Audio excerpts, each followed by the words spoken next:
ভাগ্য ভালো এখানে স্টেজ ছিল না। স্টেজ থাকলে তো পুরো স্টেজটা ভেঙে পড়ে যেত। আমরা যে উড়াধুরা নাচ গান করেছি সে তো আমাদের ভর সহ্য করতে পারতো না। তালতো ভাইয়ের বিয়ের জন্য অনেক দিন ধরে সবাই মিলে নাচ প্র্যাকটিস করছিলাম, কিন্তু শেষে গিয়ে নাচটা আর করা হলো না আমার। যাই হোক, ব্যাপার না, আমি না করলে কি হয়েছে, বাকিরা তো নাচ গান করেছে, তাদেরটা দেখেই আমি অনেক বেশি এনজয় করছিলাম। তো গত ভিডিওতে বলেছিলাম সবাই মিলে একটু ঘোরাঘুরি করছিলাম যাতে ভাতগুলো হজম হয়ে যায়, তারপর হচ্ছে তালতো ভাইয়ের বিয়েতে নাচ শুরু হবে। এই তো তালতো ভাইয়ের বিয়েতে শুরুর নাচটা শুরুই হয়ে গেল। প্রথম নাচটাই ছিল তালতো ভাইয়ের এন্ট্রি ডান্স।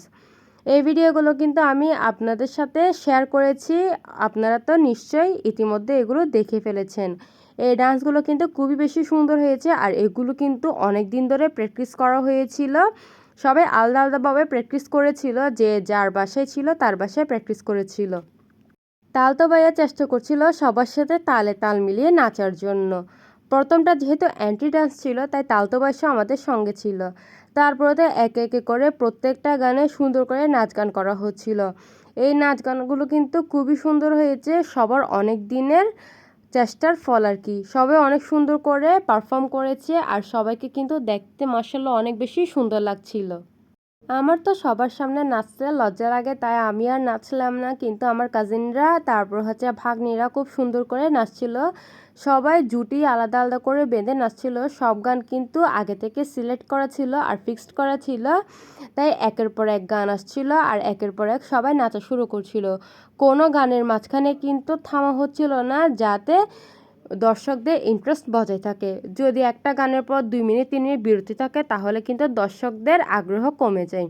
তাই সবগুলো কিন্তু সিরিয়ালভাবে দেওয়া হয়েছে, যাতে সবাই খুব সুন্দর করে এই জিনিসগুলো এনজয় করতে পারে। আর একজনের ডান্স হচ্ছে লম্বা সময়ের জন্য দেওয়া হয়নি, 5 মিনিট গ্যাপ দিয়ে দিয়ে আরেকজনের ডান্স দেওয়া হয়েছে, যাতে সে একটু বিশ্রাম নিতে পারে, কেননা এক নাগাড়ে নাচলে কিন্তু তার কষ্ট হবে। এই জিনিসটা কিন্তু আমার অনেক বেশি ভালো লেগেছে। আমরা কিন্তু খুব মজা করেছি, আর এগুলো নিয়ে কিন্তু অনেক দিন ধরে প্ল্যানিং করেছি।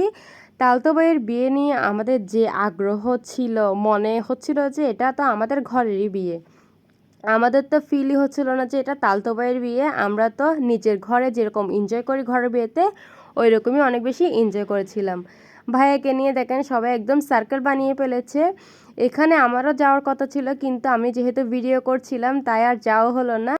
এই মোমেন্টটা আমি মিস করে ফেললাম। যাই হোক, ব্যাপার না, আপনাদের তো দেখাতে পারছি, আপনারা এনজয় করেন আমার বদলে। আর আমি কিন্তু ওদেরকে দেখেই খুব এনজয় করছিলাম, আমার কিন্তু জিনিসটা খুব বেশি সুন্দর লাগছিল। যতগুলো স্টেজ পারফরমেন্স ছিল সবগুলো কিন্তু কমপ্লিট হয়ে গেছে, তাই ভাইয়া ডাকছিল সবাইকে নাচার জন্য। এবার তো সব উড়াধুরা নাচতে হবে, কেননা এখন যে যার মতো করে পারে তার মতো করে নাচবে। এখন কোনো স্টেপ মেলানোর কোনো প্রবলেমই নেই, সমস্যাই নেই, কোনো চিন্তাও নেই। এখন সবাই চিল হয়ে যে যেরকম ইচ্ছা সেরকম করে নাচছিলাম। এখানে তো উড়াধুরা নেচেছি, আর হিল পরে যেহেতু নেচেছি পুরা পাটা ব্যথাই হয়ে গেছিলো। আমরা নাচতে নাচতে পুরো একটা নাকি 1:30টা বাজিয়ে ফেলেছি। কিন্তু যেহেতু এখন সরকার থেকে নির্দেশনা দেওয়া হয়েছে বেশিক্ষণ গান বাজনা বা এরকম লাইটিং করা থাকতে পারবে না, তাই হচ্ছে 1:30টার দিকে আমাদের ফাংশনটা শেষ করে দিতে হয়েছে, না হলে কিন্তু আমরা আরও অনেকক্ষণ করতে পারতাম। শেষ মুমেন্টে যে মজাটা হয়েছে, প্রথম প্রথম সে মজাটা হয় না, শেষে সবাই মিলে উড়াদুরা ডান্স দিছে, এই জিনিসটা কিন্তু একদম স্মরণীয় হয়ে থাকার মতো একটা জিনিস। এত বেশি মজা লেগেছিল, যে যেরকম পেরেছি ওই রকম করে নেচেছি। আমার তো বিয়েতে এরকম ডান্সগুলোই বেশি ভাল লাগে। স্টেপ মিলিয়ে মিলিয়ে তো সবাই নাচে, কিন্তু যে যার মতো ইচ্ছে তার মতো করে নাচতে পারলে সেটার আনন্দ কিন্তু আলাদাই থাকে। স্টেপ মেলানোর কোনো চিন্তা থাকে না, নিজের মতো করে নাচ গান করা যায়। আর এখানে সবাই মিলে চিল্লিয়ে চিল্লিয়ে গান গাচ্ছিলাম। আমাদের এই ফাটাবাস গলাগুলো শুনলে আপনারা তো বেহোশ হয়ে যাবেন, তাই আপনাদেরকে আর এই ফাটাবাস গলাগুলো শোনালাম না আর কি। সবাই মিলে নাচছিলাম, ওইটাই দেখাচ্ছি। আর সবাই মিলে কিন্তু নাচতে নাচতে একদম নাজেহাল অবস্থা হয়ে গেছিলো, তাও কেউ কিন্তু থামছিল না। তাও সবাই মিলে কিন্তু নাচ গান করবে। আর ফাংশনের শেষ অবধি কিন্তু সবাই ছিল, কেননা এই ফাংশনে শুধুমাত্র ফ্যামিলি মেম্বারদেরকে ইনভাইট করা হয়েছিল।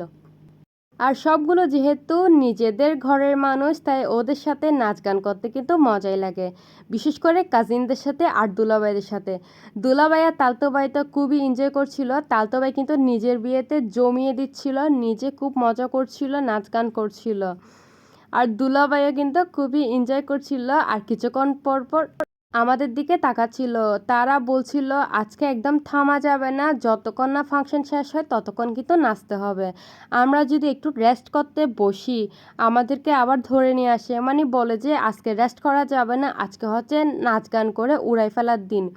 তাই তো শুরুতেই বলেছিলাম এখানে স্টেজ ছিল না, ভালো হয়েছে। যদি স্টেজ থাকতো আমাদের এই উড়াদুরা নাচের মাধ্যমে স্টেজটা পুরো ভেঙে পড়ে যেত। তাই ভাইয়া বুদ্ধি করে স্টেজটা আর দেয় নাই আর কি। এখানে সরাসরি ফ্লোরের মধ্যে সব কিছু ডেকোরেশন করেছিল সুন্দর করে। তারপর ফাংশনটা কমপ্লিট করার পরে আমরা সবাই মিলে বেরিয়ে পড়লাম। রাস্তার মধ্যে এত লম্বা একটা জ্যাম পেয়েছি, আমাদের বাসায় পৌঁছাতে পৌঁছাতে পুরো 3টা বেজে গেছিলো। 1:30 বাজে ফাংশনটা শেষ হয়েছে, কিন্তু জ্যামের কারণে আমরা 3টা বাজে বাসায় পৌঁছেছি। আল্লাহ হাফেজ।